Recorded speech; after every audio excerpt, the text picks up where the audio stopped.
এক নজরে বেড়া উপজেলার ইতিহাস ও ঐতিহ্য। বেড়া উপজেলা, পাবনা জেলা।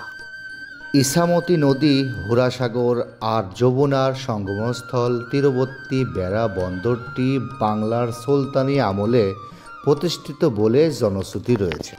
আরও একটি জনশ্রুতি রয়েছে যে বেড়ার পূর্ণ নাম ছিল আগে শম্ভুপুর। খ্রিস্ট জন্মের পূর্ব হতে উত্তরবঙ্গের নদ নদী সঙ্গমস্থল হিসেবে শম্ভুপুর ব্যাপক পরিচিত ছিল। এই শম্ভুপুরে তাই গড়ে উঠেছিল জনবসতি। নৌপথে জলদস্যুদের আক্রমণ আর প্রমত্তা নদীর উত্তাল স্রোত পেরিয়ে বেড়ার নিকটবর্তী হলেই তারা নিজেদের নিরাপত্তা ভাবত। এ কারণেই বেড়া নিরাপদ ও পোতাশ্রয়ের উদাহরণ হয়ে দাঁড়ায়। ফার্সি ভাষায়, কারো কারো মতে আরবি ভাষায় বেডুয়া শব্দের অপভ্রংশ হচ্ছে বড়া।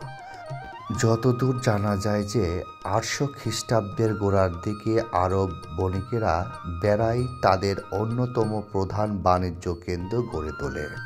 আবার সুলতানি শাসনামলে একবার আরব দেশে ভয়ঙ্কর এক দুর্ভিক্ষ হয়। সেই দুর্ভিক্ষের সময় এই দেশের বিভিন্ন অঞ্চল হতে খাদ্যশস্য সংগ্রহ করেন আরব বংশপুত্র সুলতানি গিয়াসউদ্দিন আজম শাহ। বেড়া বন্দরের মাধ্যমে আরব দেশে পাঠিয়েছিলেন। ইস্ট ইন্ডিয়া কোম্পানি শাসনামলে জলদস্যু নিয়ন্ত্রণে যমুনার উপকূলে প্রশাসনিক থানা মথুরা স্থাপন করা হয়। মথুরা থানা যমুনার করাল গ্রাসে নদীগর্ভে বিলীন হয়ে গেলে যমুনার পশ্চিম উপকূলে বেড়া নামক স্থানে থানাটি পুনঃস্থাপিত করা হয়। দেশ বিভাগের পর 1960 সালে বেড়ার উন্নয়ন সার্কেল হিসেবে কার্যপরিধি অনেকেই বেড়ে যায়। 1983 সালে 15 এপ্রিল বেড়া থানাকে উপজেলায় উন্নীত করা হয়। বেড়া উপজেলার ভৌগোলিক পরিচিতি। বেড়া উপজেলার উত্তরে সিরাজগঞ্জ জেলার শাহজাদপুর উপজেলা ও চৌহালি উপজেলা। দক্ষিণে রয়েছে রাজবাড়ী জেলার গোয়ালন্দ ঘাট এবং রাজবাড়ী সদর উপজেলা। পূর্বে সিরাজগঞ্জের চৌহালি এবং মানিকগঞ্জ জেলার দৌলতপুর ও শিবালয় উপজেলা। পশ্চিমে রয়েছে পাবনা জেলার সুজানগর ও সাঁথিয়া উপজেলা। ভৌগোলিক অবক্ষয় বিবেচনা করলে দেখা যায় যে বেড়া উপজেলার মোট ভূভাগের 70% নদীর তীর। পদ্মা, যমুনা, হুরাসাগর, ইছামতি, আত্রাই নদী আর ধরাই, নান্দেনিয়া ও মাসুমদিয়া বিলের সাথে এই এলাকার মানুষের অর্থনৈতিক কর্মকাণ্ড সম্পৃক্ত রয়েছে। নৌ পরিবহন, মৎস্য আহরণ ছিল বেড়া মানুষের মূল পেশা। নিরাপদ নৌঘাট হওয়ার কারণে যুগের পর যুগ ধরে বেড়া হয়ে উঠেছে সোনালী আঁশ পাটের প্রখ্যাত ব্যবসা কেন্দ্র।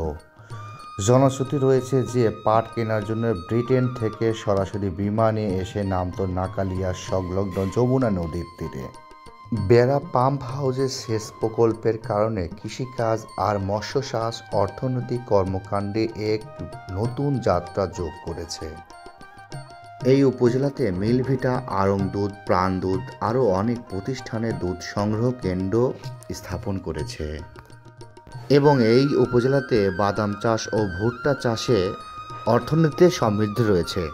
বেড়া উপজেলার আয়তন 24,860 বর্গ কিলোমিটার, জনসংখ্যা 2,65,753 জন। প্রিয় বন্ধুরা, এই তো হলো বেড়া উপজেলার ইতিহাস ও ঐতিহ্য, পাবনা জেলা। প্রিয় বন্ধুরা, ভিডিওটি যদি আপনাদের ভালো লেগে থাকে অবশ্যই লাইক, কমেন্ট, শেয়ার দিয়ে পাশে থাকবেন এবং আপনাদের এলাকার ইতিহাস ঐতিহ্য তুলে ধরতে হলে আমাদের কমেন্ট করুন। ভালো থাকবেন, সুস্থ থাকবেন। আমি এইচআর বাপ্পি, চালচিত্র টিভি, পাবনা। আল্লাহ হাফেজ।